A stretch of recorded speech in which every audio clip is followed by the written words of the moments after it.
مستنگ بازار میں ناجائز تجاوزات اور غلط پارکنگ کی وجہ سے جہاں ٹریفک کی روانی میں خلل پیدا ہو رہا ہے وہاں پیدل چلنے والے خصوصاً خواتین کو بھی سخت مشکلات کا سامنا ہے۔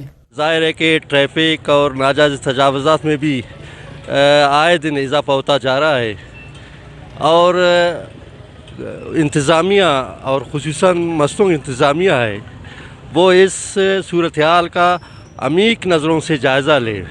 آج آپ بازار کا صورتحال دیکھ رہے ہیں، کوئی بھی بندہ، کوئی بھی راہگیر اپنے سودا سلف کے لیے تقریباً 1 گھنٹے سے وہ آپ اپنا سودا ہی نہیں لے سکتا ہے۔ یہ تجاوزات اپنی جگہ جو کا توں ہے۔ وجہ یہ ہے کہ کچھ بتہ مافیا بھی ہے کہ وہ چند دنوں کے لیے یہ تجاوزات ہٹاتے ہیں، پھر وہ دوبارہ وہ تجاوزات آتے ہیں جس کی وجہ سے عوام مشکلات کا شکار۔ روڈ کے کناروں پہ جو ہے بالکل ریڑیاں ہیں، گاڑیاں جو ہے ادھر کھڑی کرتے ہیں، بہت پیدل بالکل سفر کرنا بہت مشکل ہے، تو لہذا ہم اپنے انتظامیہ سے گزارش کرتے ہیں کہ یہ تجاوزات دور کرے اور یہ ریڑیوں کو تھوڑا سا سیٹ کرے۔ میں اے سی صاحب سے، ڈی سی صاحب سے اپیل کرتا ہوں خدا را اس مستنگ کے حال پہ کچھ رحم کرے،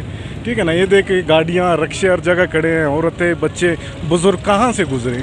تو یہ ہمارے جو صاحب اختیار احباب ہیں، اے سی صاحب ہے، ڈی سی صاحب ہے، باقی ہمارے جو مستنگ کے سیاسی لوگ ہیں وہ اس بارے میں آئیں، اپنے ملک، اپنے علاقے کے لیے کچھ کریں، ٹھیک ہے۔ ہمارے اپنے لوگ ہمارے خاموش ہیں تو ہم کیا کر سکتے ہیں؟ ہم یہی ان سے ریکویسٹ کریں گے کہ ٹریفک کا نظام، یہ جو جگہ جگہ پہ گاڑیاں کھڑی ہیں، رکشے کھڑے ہیں، ان کو آپ ہٹا دیں۔ مستنگ بازار میں غلط پارکنگ اور ناجائز تجاوزات کے خاتمے کے لیے خصوصی پلان تشکیل دینے اور عوام کی مشکلات کو دور کرنے کے لیے اقدامات اٹھانے کی اشد ضرورت ہے۔ فیض دورانی، وش نیوز، مستنگ۔